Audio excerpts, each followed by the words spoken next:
Oke, assalamualaikum warahmatullahi wabarakatuh.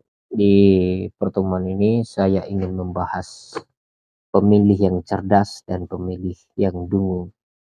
Pemilih yang cerdas itu adalah pemilih yang tidak disetir apapun.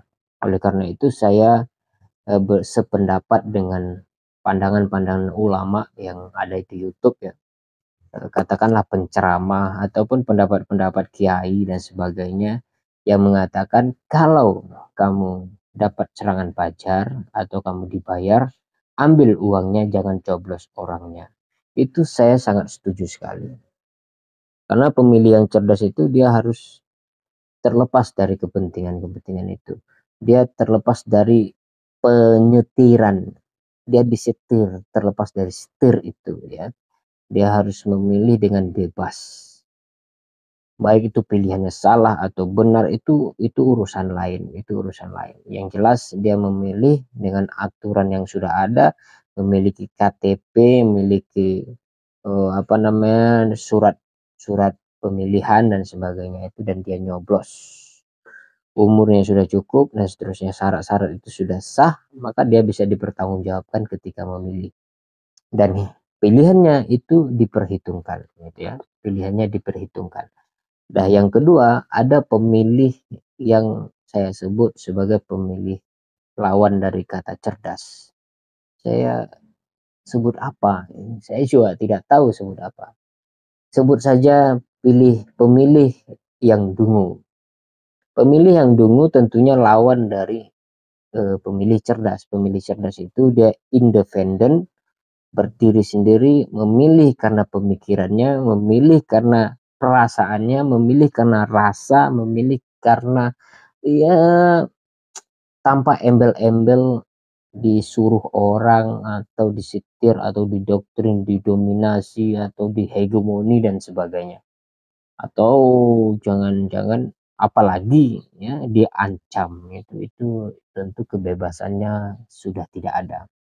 Kendati nanti setiap pemikiran seseorang itu memiliki kecondongan dalam berpikirnya, itu beda soal. Tapi dia memiliki kemandirian berpikir. Nah, itu beda soal ya. Nah, itu pemilih yang cerdas. Pemilih yang dungu adalah pemilih yang dilawan kata itu tadi. Dia tidak independen, artinya dia disuruh. Dia tidak bebas, artinya dia dikekang. Dia tidak merdeka karena dia memang dibayar untuk memilih dan sebagainya. Itu pemilih yang dungu. Pemilih yang dungu seperti itu. Tapi ada variabel yang lain. Ini mungkin agak radikal, tapi saya harus sampaikan. Pemilih yang dungu adalah pemilih yang ikut apa kata kiai. Ini adalah bagian yang radikal. Boleh kita semua tidak setuju, boleh. Tapi saya berpendapat bahwa mereka yang memilih karena disuruh oleh kiai, artinya dia tidak bebas. Artinya dia tidak memilih, dia memilih pilihan kiai.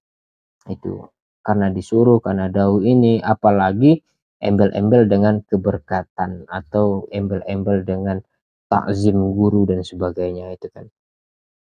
Terlepas kalau berbeda dengan kalau kiai itu berbicara tentang politik, dia berpolitik, dia memberi sinyal bahwa kita harus memilih yang kriteria ini alasannya begini. Kemudian dengan penjelasannya itu banyak santrinya yang tertarik untuk memilih itu beda soal.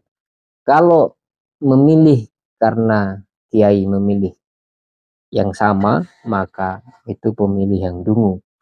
Maka oleh karena itu dalam hal ini pemilih itu ada dua ya, pemilih yang cerdas dan pemilih yang dungu. Pemilih yang dungu adalah independen, pemilih yang cerdas adalah independen, dia tidak disetir, tidak didoktrin, tidak macam-macam, tidak disuruh dan sebagainya. Sementara yang dungu kebalikannya, dia tidak independen, dia disuruh, dia didoktrin, dia memilih karena ingin itu, ingin ini dan sebagainya.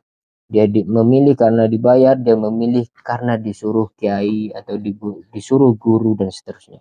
Itu adalah pemilih yang bingung.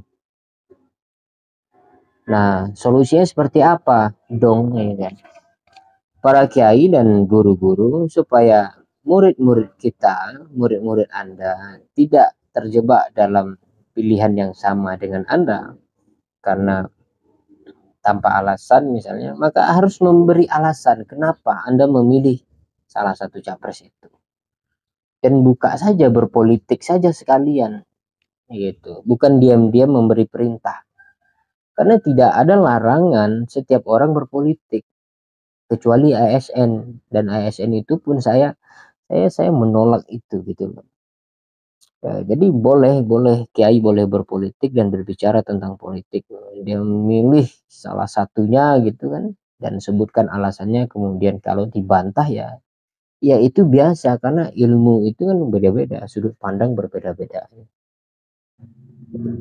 Ilmu itu hidup karena ada bantahan. Bantahan dalam pengertian dialektika pengetahuan itu yang penting, bukan karena semata debat untuk menang-menangan, enggak. Oke, itu saja yang dapat saya sampaikan. Terima kasih. Wassalamualaikum warahmatullahi wabarakatuh.